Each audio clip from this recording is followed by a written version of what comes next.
I'm starving. How often I said that as a kid, thinking what my body was feeling was an acute demand to eat, a necessity, a must. In reality, as you might expect, I was never actually starving as a kid. The standard American diet that most of us are living off of is more likely to leave us overeating than under-consuming. We're constantly surrounded by nutrient-poor, energy-dense foods, and often spending a lot of our time very sedentary on the couch in office jobs.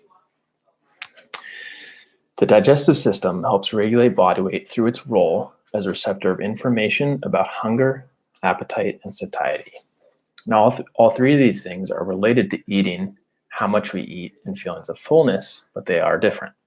Hunger, according to Summerfield and Ellis, is a subjective sensation associated with the drive to obtain food. Appetite represents a psychological desire to eat, and satiety is a relatively long period of feeling full and satisfied after eating. Hunger is driven by a single hormone called ghrelin secreted into the stomach. Ghrelin levels peak just before eating, driving us to eat, and activate the pleasure and reward system of our brain, or the limbic system. Hunger is also subject to insulin levels in the blood, with secretion of insulin at its lowest when someone hasn't eaten in many hours. When glucose enters the blood after eating, insulin begins to rise, signaling the uptake of glucose into the cells. Satiety is regulated by a few different mechanisms. The peptide CCK, secreted by the duodenum, helps slow eating by inhibiting neuropeptide Y secretion in the hypothalamus. Neuropeptide Y secretion triggers eating, so slowing this or inhibiting this secretion is going to lead us to feeling more full. Peptide YY also suppresses appetite.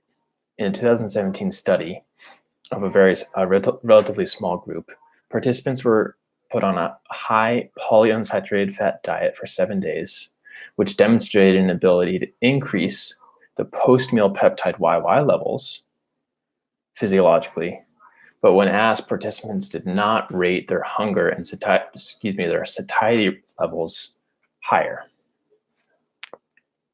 As blood glucose falls again after eating, insulin secretion also falls. This triggers us to feel hungry again and starts the cycle all over.